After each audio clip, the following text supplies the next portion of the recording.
So here we go, like, click, and subscribe, do all that. It's Netflix time. This movie is called Malcolm and Marie. As a filmmaker and his girlfriend return home from a movie premiere, smoldering tensions and painful revelations push them towards a romantic reckoning. So this film just came out, it's about an hour 46 minutes long. It's categorized as an independent drama film. It's got John David Washington in it and Zendaya, my bad, messing up the name. Directed by Sam Livingston. So I'm just going to describe some of the things that they talk about in this film, so let's get to it. So the film's got a black and white setting. I don't know if it's to set the tone to make it feel like it's in the 1930s or something like that. But anyway, they're just coming home.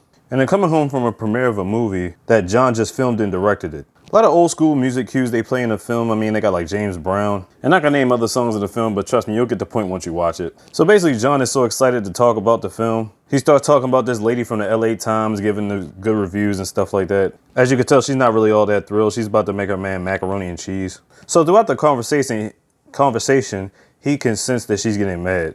He's trying to keep it a celebratory night, but she seems determined to wreck the mood. So she brings up the situation, how she wasn't really being thanked when he gave his celebratory speech. But he's thinking that's not really the problem. Then she brings up this girl named Taylor. Taylor just happens to be this girl that got the starring role in the movie. Because at one point in time, she used to be an actor, and she's convinced the story is mostly based around her life. He's not really trying to get into an argument with her because he could feel like this would go somewhere deeper. And he brings up the fact that he never cheated on her, and I'm like, well, where is this coming from? And then they tap into a whole lot of subjects. Apparently, she was strung out on drugs when they first met. She was a prostitute and actually fucked a couple of his friends. He talks about how he's messed with all these other chicks before her. Because the story he wrote for the movie is about a girl named Imani, and she thought the whole story was about her, but then he hits her with a low blow and it's like only the ending is about her. It's like the other parts of the story were about all these other girls that he used to deal with. Trust me, it tackles a whole bunch of topics. In certain parts of the movies, it feels like they hashed out their arguments. In another part, something else comes up.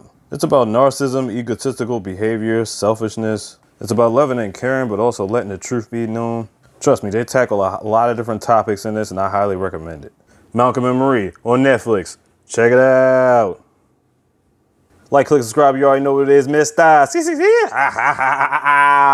Big cue the slogan.